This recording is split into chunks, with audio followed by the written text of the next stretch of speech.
how did the fall affect the image of God in humanity? This fundamentally, it comes back to the category of relationship. To be made in the image of God means to be made for relationship, and the relationships for which God made us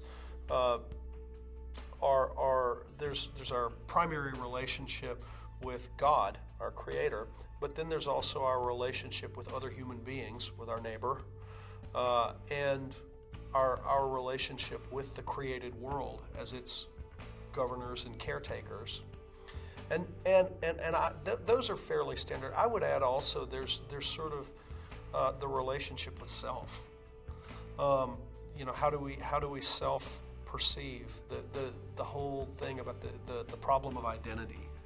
Now, since we are made in such a way that the relationship with God, the vertical relationship, governs the right outworking of all the others, when the relationship with God is disordered, everything else goes sideways.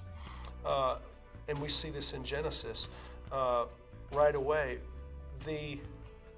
The first thing that God says, "What have you done?" And immediately there's dissension in the ranks. That woman you gave me, she gave me the fruit and I ate. So there's a breaking of the relationship between human beings, and there is also the idea of because you've done this, the ground is going to bring forth thorns and thistles.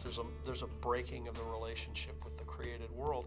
And as far as the relationship with self, I don't know that that's as immediately clear in Genesis, but it's certainly there by the time we get to somebody like Paul. And there's this whole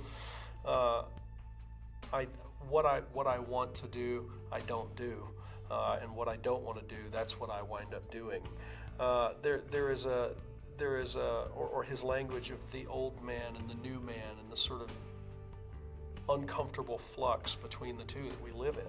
To summarize, I guess what I would say is the fall affects humanity because it consists of a disordering of our relationship with God.